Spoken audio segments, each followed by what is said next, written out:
त्यांची मूर्ती डोळ्यासमोर येते आणि माणूस त्या कलाने विचार करायला लागतो. त्यामुळे नाव घेणं टाळतं. मला जय कृष्णमूर्तींचं बोलणं फार आवडतं. याची अनेक कारण आहेत. जय कृष्णमूर्ती मला संपूर्ण ऍक्सेप्टेबल नाही, पण आवडतं त्याचं कारण ते कधीच कोणाचं कोट किंवा नाव वापरत नाही, कधीच नाही. तुम्ही जय कृष्णमूर्तींचं कुठचंही व्याख्यान बघा, त्यात कोट किंवा नाही. म्हणजे काय होतं की ते धरून तुम्ही पुढे जायला लागता. म्हणून आता मी नाव न घेता सांगतो, एक दिग्दर्शक, ते आंतरराष्ट्रीय कीर्तीचे दिग्दर्शक, माझ्या आयुष्यामध्ये सिनेमा संबंधीची पहिलाच मुलाखत घेण्याची वेळ माझी त्यांचीच मुलाखत घेण्याची आली आणि मी ती घेतली आणि त्याचे ठराविक आहे. आता ती कथा मी सांगणार नाही याचं कारण मग त्या दिग्दर्शकांचं नाव कळेल. तर त्यांना कोणत्या तरी एका स्त्रीबद्दल आकर्षण होतं, त्यांची ती मैत्रीण होती, त्यांचं ते अफेअर होतं, ते स्मोक करत असत, ते ड्रिंक घेत असत वगैरे. तर माणूस काय एखादा काय म्हणतात बंडोपंत जे घरामध्ये धैर्य नाही म्हणून प्रेम करू शकत नाही आणि ऐपत नाही म्हणून दारू पित नाही, अशांना जी शालीनता आणि चारित्र्य प्राप्त झालेलं आहे ते म्हणणार की ते दिग्दर्शक ना, तो तर सिगरेट ओढतो, दारू पितो. अरे पण त्यांनी असाधारण चित्रपट केले, माणूस गुण आणि दोष असणारच ना. तुम्ही केलं काय बंडोपंत? तुम्ही गेल्यावर सांगायचं काय दारू नव्हते पीत आणि सिगरेट नव्हते पीत, भाषण काय करायचं तुमच्याबद्दल की बंडोपंत हे थोर होते, त्यांनी आयुष्यात दारूला शिवलं नाही, त्यांच्या पिंडाला कावळा शिवो, दारू ठेवल्यावर शिवला की त्याला प्यायची होती पण त्यांनी प्यायली नाही.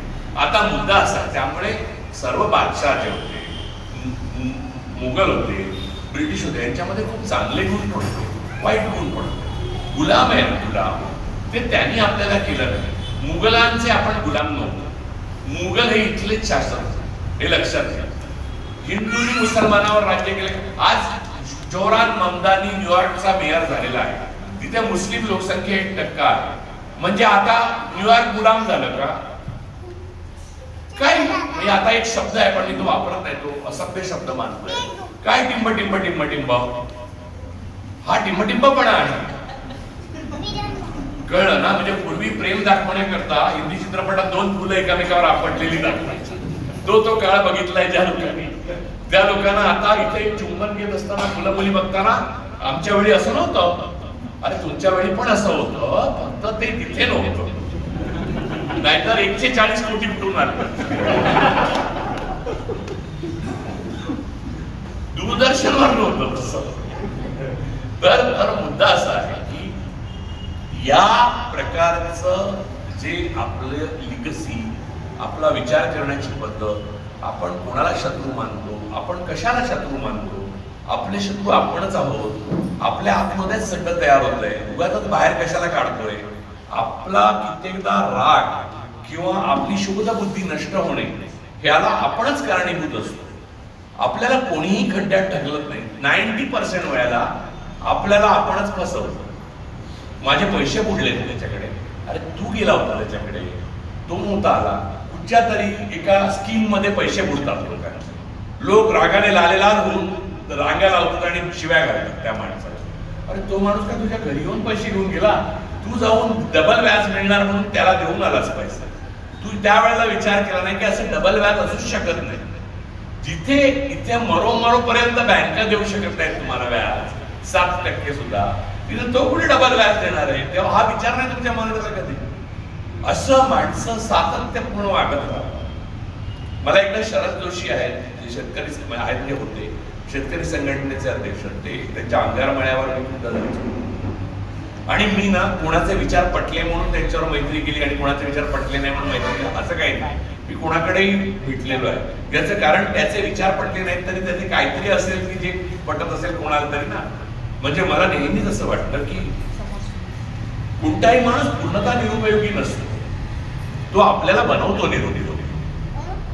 मुळात मी शरद जोशींकडे गेल्यावर शरद जोशी मला नेहमी म्हणायचे की काय आहे की डॉक्टर तुम्हाला सांगा की तुमचा रोज सकाळी उठल्यावर रोटावर कोमट पाणी प्या, कोठा साफ राहा. आणि डॉक्टर तुम्हाला सांगणार बाळाने तंबाखू खाऊ नको, तोंडाचा कॅन्सर होतो. बबन्या सकाळी उठल्यावर पाणी गरम करायचं सोडून 1 मैल चालत जाईल आणि चुना आणि तंबाखू घेऊन लावत येईल. आता चांगलं काय आहे आणि वाईट काय आहे बबण्याला माहिती आहे, त्याला सांगितलेलं पण त्याची हाय, त्याची नशा त्या 1 मैल दूर असलेल्या आणि घरातच असलेल्या पाणी आणि शेकोटीवर नाही. त्या बबण्याला तर तंबाखूची गोळी लावल्यावर जी मजा येणार आहे ती हवी आहे आत्ताच्या आत्ता.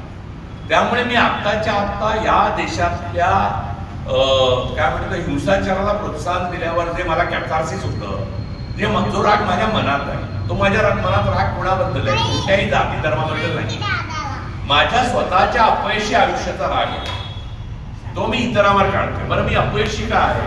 कारण समाजात सर्वांना यश मिळवण्याची समान संधी निर्माण करणारी सरकार आपल्याला निर्माण करता आली नाही, आपल्याला वेलफेअर स्टेट निर्माण करता आले नाही, सर्वांना आवश्यक तेवढे पैसे आणि सुख मिळालं पाहिजे यावर विश्वास ठेवणारी संस्कृती आपण निर्माण नाही केली. स्त्री पुरुष संबंध हे अत्यंत निरोगी आणि निकोप असतात यावर आपण विश्वास ठेवला आणि तरी लोकसंख्या वाढवत नाही. या हिपोक्रसीच्या मुळे जो आपल्या मनात राग आलेला आहे, तो राग आपण ख्रिश्चनांच्या चर्चवर काढणार, ते धर्मांतरण करतात, नालायक. माझं म्हणणं, मी मध्ये गोव्यात भाषण केलं, त्यावर केस झाली आणि मग ती केस खूप सनातननेच केली होती, माझ्यावर खूप केसेस होतात. आता या संदर्भात आपण थोड्या नंतर बोलू, जरा बराच वेळ आपण बोलणार आहे, म्हणजे मीच बोलणार आहे आणि ती बोलणार आहे, दोघीच जण आम्ही बोलते आहोत. तर सनातनच्या इथे गेलो तर मी म्हटलं गोव्यातल्या लोकांना स्वातंत्र्य हवं होतं पोर्तुगीजांपासून, असं माझ्या आईचं माहेर गोव्याचं एका पद्धतीने. त्यांचं ते कुलदैवत कोण देवी मंगेशी देव शांतादुर्गा. त्यामुळे मी गोव्याला जातो असं मी म्हटलं की लोकांना वाटतं की हा मजेकरानं चाललाय. अरे माझा आजोळा जर स्वित्झर्लंड असेल तर मी तरी काय करू, माझाही इलाज नाही ना त्याला, मी जातोच. जर मी तिकडे गेलो तर तिथे भाषण होतं माझं, त्या अरुणा वाघांनी ठेवलेलं. मी सनातन संस्थेबद्दल बोललो, सगळं बोललो. मी बोललो गोवा हा इतका सुंदर प्रदेश होता माझ्या लहानपणी, म्हणजे पोर्तुगीज गेल्यावर सुद्धा काही काळ, कारण मी पुण्याहून म्हणतो आता काय बघायला झालंय आणि आता पूर्ण हिंदू करण्याकडे, सनातन गोवा असं करण्याकडे कल आहे.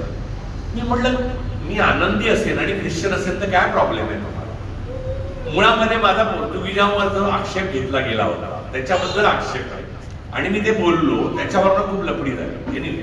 लपडी नंतर बघू आपण, आधी काय बोललो ते लक्षात नाही. मी म्हटलं त्या काळामध्ये पोर्तुगीजांनी विहिरीत पाव टाकून लोकांना पाठवलं. हा राग, हिंदूंना राग, सनातन हिंदूंना राग, सनातन वगैरे काही नाही. सनातन हा शब्द बुद्धांचा आहे, एस धम्मा सनातन, आणि भगवा हा शब्द बुद्धांचं नाव आहे. त्यामुळे सनातन असं काही नाही, हिंदू हा धर्म नाही, फक्त ब्राह्मण धर्म आहे आणि बाकी जाती आहे असो. त्याच्यावर आपण आज बोलणार नाही आहोत किंवा उद्या बोलू, पण नंतर बोलू. मूळ मुद्दा असा की पाव टाकला आणि त्यामुळे लोक पाठवले आणि ते किरिस्ताव झाले असं राग. माझं म्हणणं, ब्राह्मणांना दलितांच्या विहिरीत चपात्या टाकायला कोणी थांबवलं होतं आणि ब्राह्मण बनवून घ्यायला, अरे ते आनंदाने नाचत आले असते, जानवी घालून लग्न केली असते तुमच्या मुलीशी, काय प्रॉब्लेम होता? पण तुम्ही आयुष्यात त्यांच्या विहिरीत विष टाकलं, त्यांना विहिरी बंद केली.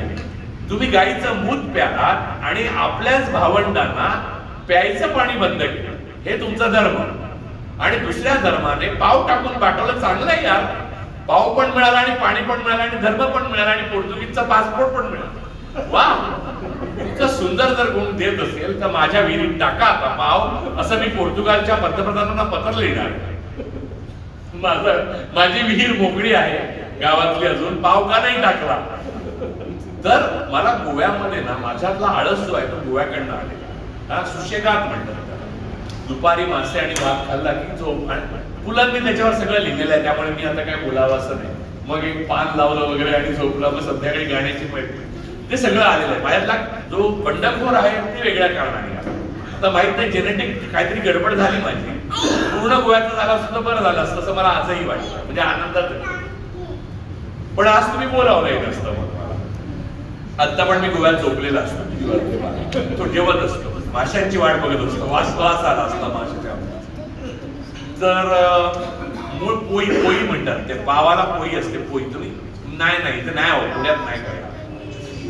तर माझा हा जो अप्रोच आहे ना तो पाहता मला वाटलं की गोव्यामध्ये ना नेहरूंनी पोर्तुगालाविरुद्ध बंद केलं आणि हे आपले पुण्याचे लोक आहेत ना, हिंदुत्ववादी होते, काही काँग्रेसचे होते, त्याने जबरदस्तीने गोवा स्वतंत्र केलं. गोव्याच्या लोकांना माहिती नव्हतं आपल्याला स्वातंत्र्य पाहिजे म्हणून. जसं आता आपण सगळेजण आहोत ना, आपल्याला जबरदस्तीने गुलाम केले RSS ने, पण आपल्याला स्वातंत्र्य पाहिजे हे आपल्याला कुठे माहिती आहे?